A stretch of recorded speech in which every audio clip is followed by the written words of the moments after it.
Hola gente, ¿qué tal? ¿Cómo estamos? Bueno, parece que los miércoles empieza a haber un patrón, o al menos ya van 2 miércoles seguidos en los que nos han mostrado tanto mecánicas nuevas de este nuevo set 2, Shadow of Galaxy, pero también cartas nuevas, ¿no? Claro, son cartas nuevas que nos explican, que nos ponen ejemplos directos de qué van estas mecánicas. El día de hoy vamos a repasar todas estas cartas nuevas y vamos a entrar en profundidad en la nueva mecánica.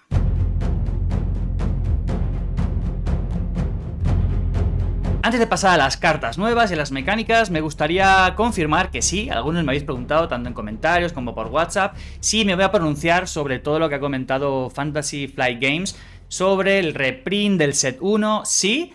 De hecho, tenía pensado ya grabar un vídeo hablando del mercado y de cómo veía yo un poco el futuro prontito, así como opinión sin hablar de meta ni nada. Pero ahora parece que es como más urgente hablar de ello. Así que yo creo que para el viernes estaré subiendo ese vídeo, ¿de acuerdo? Bueno, aviso que algunas de las cartas todavía no estaban en la página oficial cuando preparé todo este vídeo, ¿de acuerdo? Entonces, algunas van a estar en inglés, otras van a estar en castellano. La primera es un evento de color azul, es un truco, por tanto, cierto líder de los bajos fondos está frotando las manos, ¿de acuerdo? Porque yo creo que va a haber más juego incluso. Bien, Unexpected Escape. Como escape inesperado, ¿no? Elegimos una unidad y la giramos, la agotamos. Podemos rescatar a cualquier unidad que estuviera capturada y guardada por esa unidad. Entonces, ya nos mostraron cómo funcionaba toda esta mecánica de capturar unidades a través del fusil del Mandaloriano, ¿vale? Teníamos que seleccionar una unidad que estuviera agotada previamente, ¿vale? Y si se lo equipábamos a mando, la podíamos capturar, ¿no? Cogíamos esa carta y la metíamos debajo de nuestro mando. Cuando esa unidad abandone la mesa de juego o si es el líder regrese a la base, ¿de acuerdo? Esa unidad que estaba capturada regresa a la arena del principal dueño, ¿no? Del dueño original. Esta carta acelera esto, no hace falta sacar a la unidad de la mesa, ya sea derrotándola o con algún evento que le regresa la mano o lo que sea, sino que con este evento vamos a poder agotarla y recuperar nuestra unidad que por ahora mando nos ha robado. Seguramente más unidades van a traer esta mecánica, creo que es muy interesante, creo que es bastante disruptiva, me da un poquito de miedo, pero parece que si en nuestro meta empieza a haber... O sea, estamos ante mucha gente que tenga esta mecánica, por ejemplo, los mandos, ¿no? Pongamos, afloran y todo el mundo está jugando el Mandaloriano, pues esta carta va a ganar mucho valor. Si no, en principio va a ser una carta de banquillo, por si acaso. Y si de verdad no hay tantos en el meta, posiblemente hasta podemos pasar de ellas. Ahora bien, lo importante es que nos han mostrado que hay otros modos de poder recuperar nuestras unidades capturadas. Es muy buena noticia. Y bien, ahora pasamos ya a lo gordo, ¿no? Que es la tercera mecánica, que era la que faltaba por explicarnos. Se llama contrabando. Y es bastante interesante. Creo que nos ha pillado a todos por sorpresa.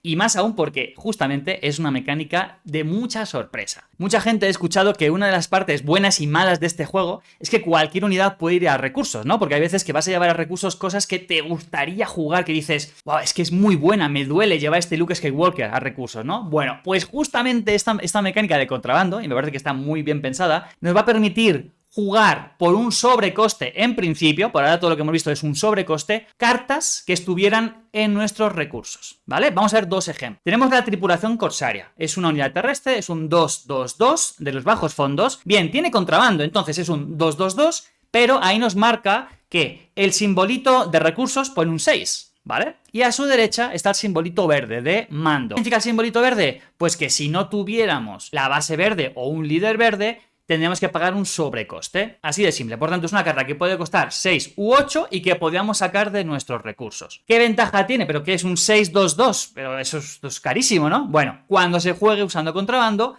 dale 3 fichas de experiencia a esta unidad. Por tanto, sería un 5-5. 6-5-5, pudiendo salir de nuestros recursos cuando quizá no tengamos otra cosa mejor o cuando necesitamos estadísticas. Creo que a todo el mundo nos ha pasado que hemos robado y de pronto tenemos... por ejemplo, Iden Versio pasó justamente ayer en nuestras partidas semanales. Iden Versio limpió mesa a Chirrut y cuando Chirrut robó cartas, robó puros eventos. Entonces, ¿cómo te recuperas de eso? Bueno, un modo puede ser este. Pagas 6, saca la tripulación corsaria desde tus recursos es un 5-5 y bueno, pues al menos te mantienes en partida. A su lado tenemos la nave de persecución alertada, es un coste 5, 3-5, tiene centinela, por tanto tiene impacto directo, está súper bien, y tiene contrabando, en este caso es 7, ¿vale? Pagaríamos 7 por ella, solamente son 2 recursos más de lo que costaría bajarla desde la mano, y es vigilancia. Bueno, pues pagar 7 por de pronto sacar un centinela bastante fuerte, porque 5 es bastante vida, pues puede ser que justamente nos sirva para protegernos a nuestra base o proteger unidades, porque en la mano no tenemos nada mejor. No creo que brille muchísimo, saben que esto nos podemos confundir muchísimo porque hace falta ver muchas otras cartas, pero creo que como un elemento de poder tener ahí por si acaso, me parece decente. Otra carta de contrabando, que es un cartón, gente, o sea, esta carta va a muchos decks, lo difícil va a ser ver cuál dejo fuera para meter esta, y es este evento llamada intervención oportuna. Es un coste 1, aspecto mando únicamente, por lo tanto puede ir tanto en maldad como en heroísmo. Juega una unidad desde tu mano, le das emboscada para esta fase. Así que es la base de 25, que es una carta de 6 o menos, que te da ambus. Ahora se lo puedes dar a cualquier unidad que tengas en la mano. Unidad desde muy baratita a algo súper grande. Es una carta muy, muy buena. ¿Qué aporta el contrabando? Bueno, la tenemos en recursos. Pagamos solamente un recurso más, por tanto es pagar 2, igual verde. O sea, no hay sobrecoste de nada, no hay ninguna sorpresa de cambio de recursos, porque la hay, la vamos a ver a continuación. Y de nuevo, jugaríamos una carta desde nuestra mano y le daríamos ambos. Carta muy buena, muy flexible y que por 2 yo la sigo pagando. O sea, desde recursos yo la sigo pagando. Y como decía, hay ciertas cartas que si bien tienen un aspecto cuando son jugadas de la mano, puede variar si la jugamos desde contrabando, ¿no? Este Blaster de L44 de primera es una mejora, cuesta 1, ¿de acuerdo? Y es un +2/+0. No se la podemos dar a un vehículo. En verde tenemos un +2/+2, pero bueno, aquí tendríamos el contrabando. Pagaríamos 3 recursos y, ojo, es aspecto amarillo, es aspecto astucia. Por tanto, por mucho que nuestra base o nuestro líder sea rojo, si uno de los dos no es amarillo, vamos a pagar 5 recursos por ella si la jugamos desde contrabando. Sinceramente no creo que rente mucho, pero no se queda solamente ahí, no es un +2/+0, sino que inmediatamente podemos atacar con esa unidad vinculada. Bueno, a lo mejor me confundo muchísimo, es la que menos me está emocionando, aunque, bueno, en un deck donde a lo mejor muy agro, ¿no? Que tengan muchas unidades pequeñitas, que a veces no te curva perfectamente, ¿no? Los recursos y algo se te queda por ahí suelto, pagar uno de mano por un +2/+0, pues puede meter bastante presión. Pero aún así lo siento un poquito lento. Y si recuerdan, ya nos habían mostrado también la tercera mecánica, ¿vale? Que era la de bounty o recompensa. Normalmente lo que nos habían mostrado es que tú le dabas una carta a una unidad, una mejora a una unidad rival, le ponías como una recompensa y tú tenías que cazarla, ¿no? Como buen cazarrecompensas. En este caso, la carta ya trae de base esa recompensa. Claro, es una recompensa que beneficia al rival. Cuando el rival la derrote o la capture, va a poder robar una carta. Claro, eso es bastante potente, sobre todo una unidad de estadísticas tan bajitas de estas. Pero ojo, es que cuesta 1. Es que lo que estamos haciendo es meter muchísima presión de inicio de partida, ¿vale? A cambio de que cuando el rival consiga lidiar con ella, va a robar una carta. Así que es un coste-beneficio ahí interesante que yo creo que va a dar mucho juego esta carta, o al menos va a dar mucho que hablar. Ojo, Underworld, que son bajos fondos, vehículo y fighter, que creo que era frontera, o no sé cómo lo habían traducido. Ojito con cartas que tengan sinergias con esto, igual que pasa con rebeldes, ¿no? Por ejemplo, Leia puede hacer que 2 unidades rebeldes ataquen una después de otra. O el teniente de la flota, que le puede dar un +2/+0 a una unidad rebelde y que ataque inmediatamente con ella. Si de pronto salen cosas similares para Underworld o para bajos fondos, el agro amarillo Underworld puede ganar muchísimo valor. Y por último, una carta que no nos han mostrado en el streaming de hoy, ¿de acuerdo? Sino que han ido poco a poco. A mí la verdad es que me ha gustado bastante, dando información, ¿no? Primero nos mostraron la imagen de Crosshair, de la Bad Batch, de la remesa mala. Si no han visto la serie, está ahora mismo la última temporada. Luego fueron mostrando las estadísticas y los aspectos, y ya por último hoy nos han mostrado toda su cartita, ¿no? Y ojo porque son cosas interesantes.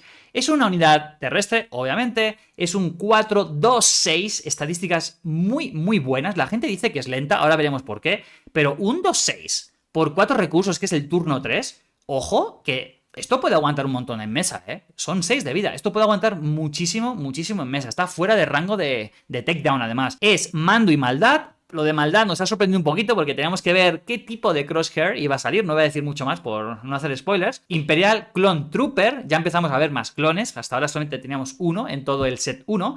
Y vamos a ver, tiene 2 acciones. Primera carta de todo Star Wars Unlimited que tiene 2 acciones. La primera acción, vamos a pagar 2 recursos para darle un +1/+0 para esta fase. Claro, es pagar 2 e invertir tu acción para solamente ganar un +1/+0. Yo creo que eso es lo que a la gente no le está encantando mucho.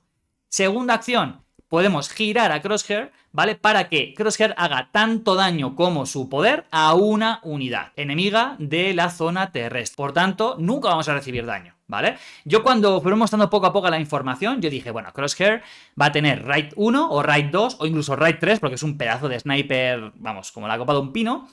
Y dije, ¿qué tendría un sniper? Yo creo que va a tener lo mismo que Han Solo, ¿no? Esto de que primero haces tú el daño y si el rival sobrevive, ahí ya sí tú recibes el daño. Es más o menos lo mismo, porque es cierto que Crosshair va a poder hacer el daño que tiene en su carta a cualquier unidad terrestre de la mesa y también va a evitar que recibir daño en ese momento. Es más o menos lo mismo, pero no se va a beneficiar de algunas cartas que te permitan atacar, ¿no? No es un ambush, no es un... Por ejemplo, el 2/2 imperial que también hace atacar a otra unidad imperial. No se beneficia de eso, porque la gracia es que se tiene que girar. ¿Qué gracia le veo yo a esta unidad? Porque hay mucha gente que no está muy contenta, que le parece lenta, que le parece que no le gusta. Bueno, vamos a ver. Primero, con Grand Moff Tarkin podemos pagar un recurso y le vamos a dar un +1/+1. De pronto ya tenemos un 3-7 en la mesa. Krennic, si es herida este Crosshair, porque no tenemos por qué estar obligados a hacer la acción, podemos atacar del modo normal y herirnos con alguien. Bueno, con Krennic en la mesa vamos a ganar un +1/+0. Otras ideas, mejorar sus estadísticas mediante mejoras, como esta instrucción de la academia, le daríamos un +2/+2, ya sería un 4-8, da un miedo absurdo.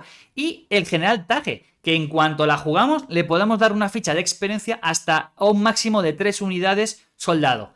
Crosshair tiene Trooper, tiene soldado, por tanto, jugando a Tage, que justamente ya veremos que no lo he priorizado muchísimo porque en el vídeo que ya casi tengo grabado dije, faltan más Trooper jugables. Pues bueno, juegas a Tage, aparte de mejorar a otras unidades, a Crosshair le vas a dar un +1/+1 y aguanta mucho más y ya es una amenaza un poquito más interesante para girar e ir haciendo daño y rematar sin morir. A mí me parece una carta con muchísimo potencial, sobre todo en un verde más controlero o un mid-range que luego te quiere reventar, ¿no? Yo le veo mucho potencial. Y si pensamos en algunos otros colores, por ejemplo Gideon, ¿no?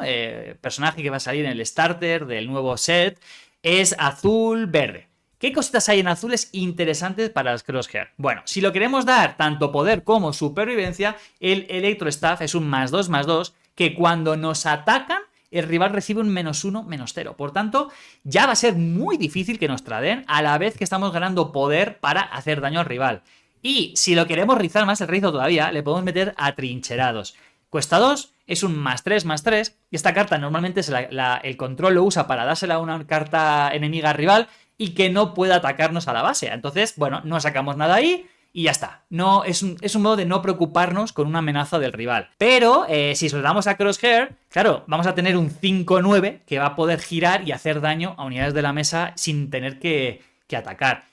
Quizás son medidas un poquito desesperadas, pero a mí creo que tiene mucho futuro Crosshair, ¿eh? Y hasta aquí, gente, vídeo cortito, grabado el día en el que han salido los anuncios. Claro, como suele ser a media mañana, entre que veo el directo, en que luego grabo, luego edito, es difícil que lo pueda sacar el mismo día. Pero bueno, para Latinoamérica yo creo que sí va a estar para hoy en la noche. Y España, por tanto, como son 8 horas de diferencia, lo van a tener ahí muy muy rápido para despertar y con el cafecito enterarse de todas las novedades de Star Wars Unlimited. Muchas gracias, que tengan bonita semana. Chao, gente.